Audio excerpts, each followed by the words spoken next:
Bonjour tout le monde, bienvenue au cours de physique. Dans cette vidéo sur les fluides, on va parler de la poussée d'Archimède. Cette fameuse force qui permet à un porte-conteneur de 50 000 tonnes de flotter sur l'eau. Mais avant de parler de poussée d'Archimède, j'aimerais vraiment clarifier la différence entre poids et masse. Par abus de langage, en fait, on confond souvent ces deux concepts physiques qui sont vraiment différents. Dans la vie de tous les jours, en fait, on utilise le poids pour désigner des kilogrammes. Le poids des carottes, c'est 4 kilos. Mais en fait, c'est complètement faux. Le poids, il est en newtons, et les kilogrammes, c'est une unité pour désigner une masse. Si on prend la fameuse pomme qui est tombée sur la tête de Newton, sa masse va désigner la quantité de matière qui la compose. Contrairement au poids, qui est une force. La force avec laquelle la Terre attire cette pomme vers le sol. Tu vois que c'est deux concepts vraiment différents. En fait, le poids, il va dépendre de la planète sur laquelle on se trouve. Et si on se trouve pas sur une planète, cette force, elle disparaît. Et la pomme, elle serait en apesanteur. Elle ne subirait plus aucune force. Et donc n'aurait plus aucun poids. Néanmoins, sa masse, elle reste inchangée. Elle a toujours la même quantité de matière qui la compose et donc toujours la même masse. Donc pas confondre les deux. Poids en newton, masse en kilogrammes. Si on prend une masse et qu'on l'accroche à un dynamomètre, admettons que ce dynamomètre nous affiche 525 millinewtons, on connaît le poids de cette masse. Si maintenant on l'immerge dans l'eau, on va constater que son poids va diminuer au fur et à mesure qu'on l'immerge. On se rend donc compte qu'il y a une force qui agit contre la force d'attraction de la Terre.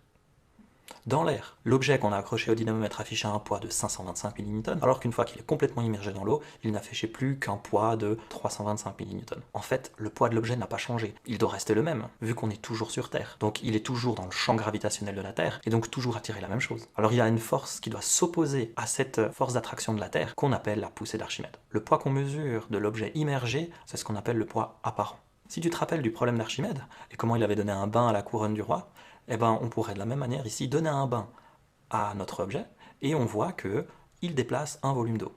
On peut peser ce volume d'eau à l'aide d'un dynamomètre et mesurer le poids du volume d'eau déplacé. En mesurant le poids du volume déplacé, on constate que c'est égal exactement à la poussée d'Archimède. Donc d'un côté, on a notre objet accroché dans l'air à un dynamomètre, ça c'est son vrai poids, 525 millinewtons. Une fois qu'il est immergé dans l'eau, on voit son poids apparent, bien plus faible, et puis entre les deux, on a la poussée d'Archimède, le poids du volume déplacé. Si on fait la poussée d'Archimède plus le poids apparent, on obtient de nouveau le poids réel de l'objet.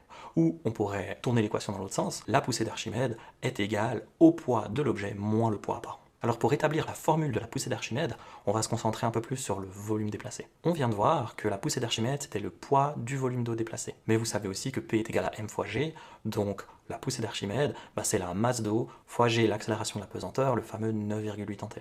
Maintenant, à l'aide de la formule de la densité, ρ est égal à masse divisé par volume, on peut isoler la masse, et du coup on obtient masse est égal à volume fois ρ. On peut remplacer ce que la masse elle vaut dans la formule de la poussée d'Archimède, et on obtient la poussée d'Archimède est égale au volume fois ρ fois g. Certains d'entre vous ont certainement aussi appris ρ, v, g, c'est la même chose, v, ρ, g, on peut intervertir les termes comme on veut vu que c'est une multiplication. Donc le volume, c'est le volume d'eau déplacé en décimètres cubes, ρ c'est la masse volumique du liquide dans lequel l'objet est immergé, et g c'est l'accélération de la pesanteur, le fameux 9,81 mètres par seconde au carré ou newton par kilogramme.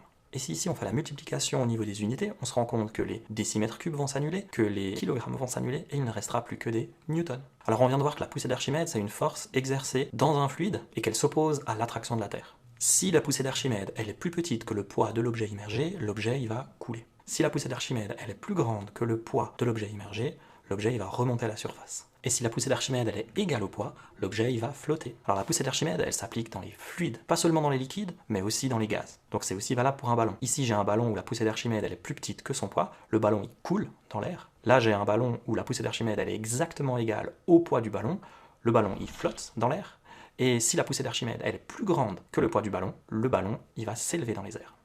Pour revenir à notre porte-conteneur de 50 000 tonnes, on a vu que la poussée d'Archimède était égale au poids du volume d'eau déplacé. Donc pour que notre bateau de 50 000 tonnes flotte, il faut qu'il déplace au moins une masse d'eau de 50 000 tonnes. En fait, la masse du bateau n'est pas très importante. Que ce soit 50 000 tonnes, 100 000 tonnes, 1 million de tonnes, c'est égal. Tant qu'on déplace la même masse d'eau avec notre volume, on va flotter dans l'eau. Donc il va falloir donner la bonne forme au bateau pour que, peu importe quelle est sa masse, il déplace la même masse d'eau pour ainsi pouvoir flotter. Autrement dit, lorsqu'un objet flotte, il s'immerge dans l'eau jusqu'à ce que la masse du liquide déplacé soit égale à sa propre masse.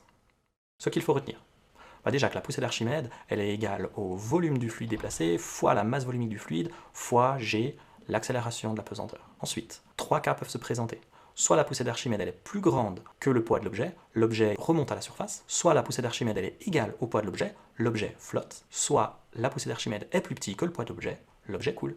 Voilà, on arrive déjà au bout de cette vidéo sur la poussée d'Archimède. Jusqu'à la prochaine vidéo, portez-vous bien.